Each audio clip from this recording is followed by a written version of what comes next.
I think it's early to say we're through this just yet. And something we always find at or near market lows is big signs of stress. I think the put-call data is probably the most appropriate lens into that world. We've had 4 days over the last 2 weeks where we've seen some spike here. We need to see more than that. We had 20 of those days in 2015-16. We had about 32 of those days back at that important low in 2010, 2000. And if we go to the next chart here, I also think what's important here is we're just not washed out. We're 4% below the 200-day moving average. We were 10% below in 15-16, and certainly about 14% below there. So we think there's more here. I would be patient before we bought stocks. And I think in particular, when we look at tech here on our next picture, one of the things we've seen is a 3-month relative low in technology. These are the Qs.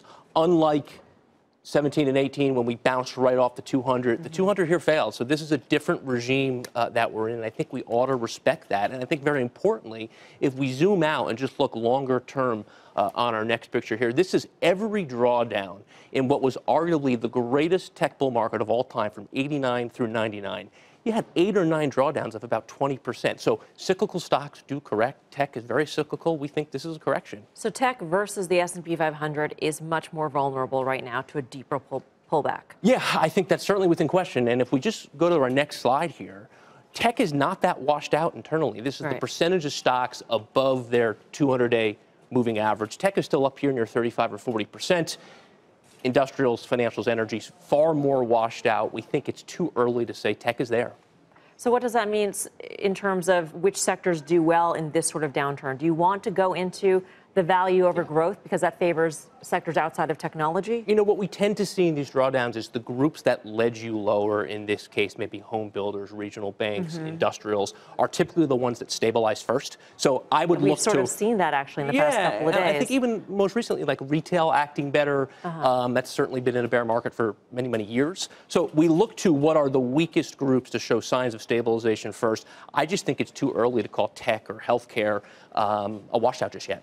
But in terms of the bottom line levels to watch on NASDAQ, especially as we're seeing the NASDAQ now pull back by about 1% midday, what are we looking for? So we have NASDAQ on about 10 from the highs. I think ultimately down 15 to down 17 is where this shakes out. Down 15 or 17%? From the highs. From the highs. We're down about 10 already. If you look at S&P, we're down about 9 or 10. I think down 15, down 16 is ultimately where this shakes out. That means about 2,500, maybe 2,475 on S&P. Are there certain levels that you're watching in terms of we got to hold these levels, otherwise it's a more meaningful break to the downside? That's actually less important to us. What we care about is the character of any decline or the character of any advance. And what I think is going to be really key here, and what is seasonally a good time for stocks, what does the character of a rally look like? Does participation broaden out? Does leadership reclaim that risk-seeking bias? We've yet to see that. I mean, the internals today have been very tepid. Leadership's been very poor. So that bar has not been met for us yet. So another 5 to 7% downside from here for the NASDAQ. I don't think that's unrealistic. It's very reminiscent of what we saw in the 90s, and cyclical stocks correct from time to time.